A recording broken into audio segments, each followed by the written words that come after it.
ওয়ালাইকুম, শুভ সকাল বাংলাদেশ। এখন সকাল 5:40 আমি বের হয়েছি ফটিকছড়ির কর্ণফুলী চা বাগানের উদ্দেশ্যে। আজকে খুব ইচ্ছা সকাল সকাল চা বাগানের দৃশ্যটা দেখব। এর আগে যতবারই গেছিলাম বিকালের দিকে বা সূর্যাস্তের দিকে। আজকে দেখি একটু সকাল সকাল গিয়ে দেখি। এখন যে জায়গায় দাঁড়িয়ে আছি এটি হচ্ছে তারপাড়ি ব্রিজ। অনেকেই চিনেন হয়তো। দেখেন সকালের ভিউটা কত সুন্দর, চমৎকার। এই যে আমার পঙ্খিরাজ সেখানে দাঁড়িয়ে আছে। ঠিক আছে, আজকের পুরোটা রাইডে আমার সাথে থাকুন, কথা হবে আরও। এই হচ্ছে নানুপুরের বিখ্যাত সোনারগাঁও হোটেল। এখান থেকে চা রুটি দিয়ে সকালের নাস্তাটা সেরে নিলাম।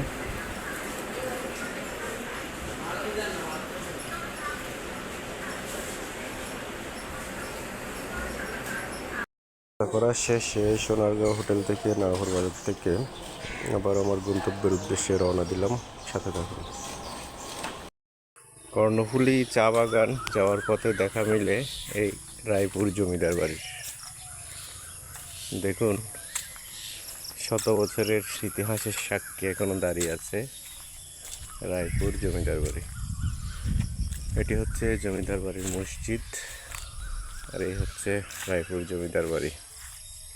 যাত্রাপথে দেখলাম, তাই আপনাদেরকে দেখালাম এবং আপনাদের সাথে শেয়ার করলাম।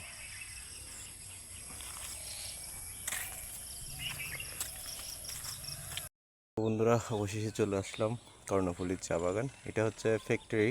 দেখেন বাগান কিন্তু আর একটু ভিতরে। এই হচ্ছে ফ্যাক্টরি, বাগান আর একটু ভিতরে। বাগানে গিয়ে দেখা হচ্ছে, সাথে থাকুন। সময় সকাল 7টা। অবশেষে চলে আসলাম বাংলাদেশের বৃহত্তর চা বাগান ফটিকছড়ি কর্ণফুলীর চা বাগানে। চা বাগান একদম সকাল সকাল, মানুষ খুব বেশি নাই এখনো পর্যন্ত। এই যে আমার পিছনে রয়েছে চা বাগান, আর এটা হচ্ছে ড্রাগন বাগান। চা বাগানের মধ্যে ড্রাগন বাগানে আমার প্রথম দেখা। এই পাশেও আছে, দেখেন।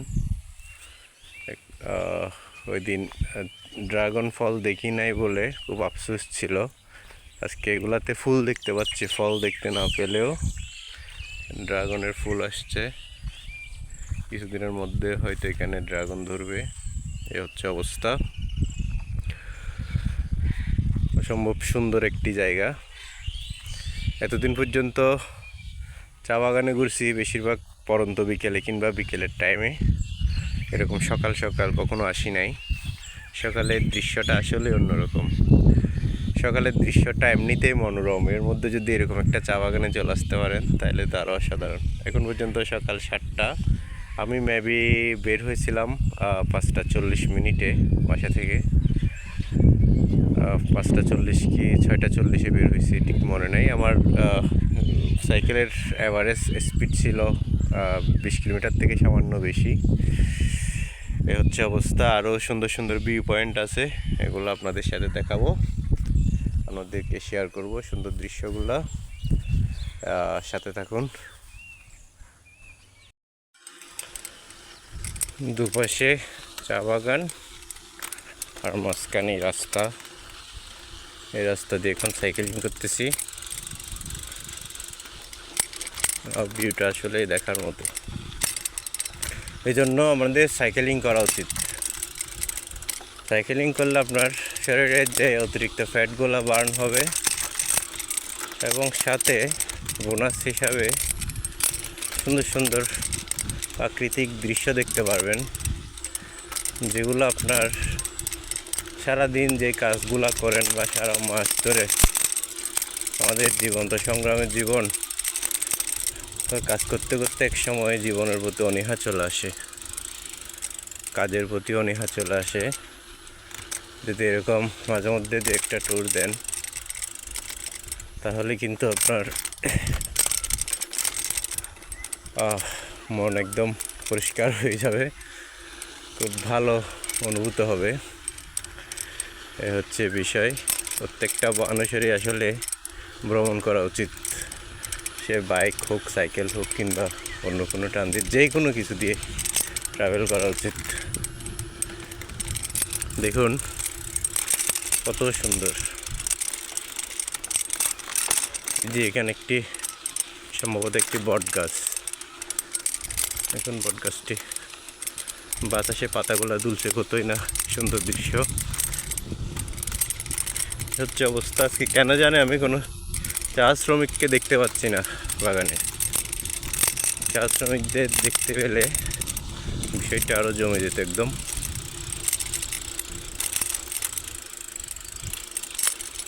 এই হচ্ছে অবস্থা। আসলে বিশাল বিশাল অনেক বড় চা বাগানটা। আমি আগে একবার এসেছিলাম বাইক নিয়ে, খুব বেশি ঘোরা হয় না, ফ্যামিলি নিয়ে আসছিলাম, সন্ধ্যা হয়ে গেছিলো, তাড়াতাড়ি চলে গেছিলাম আর কি। আজকে আসছে একা একা আমার পঙ্কিরাজ নিয়ে, তাই ইচ্ছা মতো ঘুরে দেখার সুযোগ আছে, আপনাদেরকেও দেখাচ্ছি। দেখুন কত সুন্দর আল্লাহর সৃষ্টি, সুবহানাল্লাহ।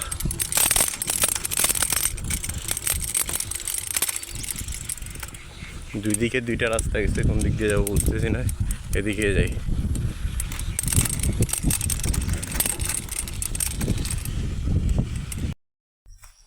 দেখেন আমার এক পাশে রয়েছে বিস্তীর্ণ রাবার বাগান, দেখুন একদম সবগুলা রাবার গাছ। আর এই পাশে হচ্ছে চা বাগান। এই বাগানের প্ল্যানিং যারা করছিল তারা আসলে বুদ্ধিমান, একসাথে দুইটা বাগান, চমৎকার।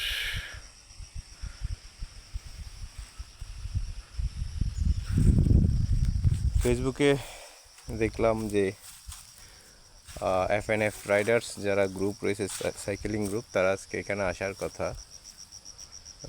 তারা হয়তো সকাল 6:30টার দিকে শহর থেকে, চট্টগ্রাম শহর থেকে রওনা দিয়েছিল।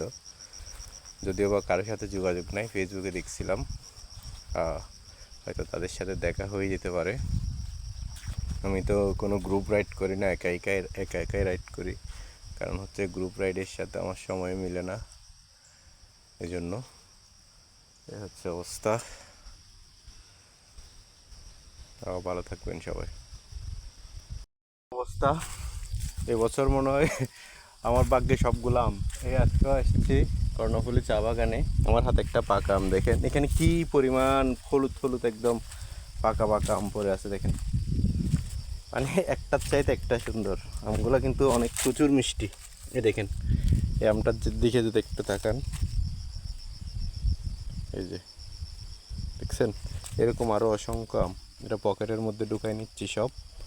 যদি FNF রাইডার গ্রুপের সাথে দেখা হয়ে যায় তাহলে ওদেরকে দিয়ে দিব, আর দেখা না হলে বাসায় নিয়ে যাব। তো আজকের ভিডিও এতটুকু পর্যন্ত। সবাই ভালো থাকবেন, সুস্থ থাকবেন, এবং অবশ্যই সাইকেলিং করবেন কিংবা শারীরিক ব্যায়াম করবেন। ধন্যবাদ সবাইকে।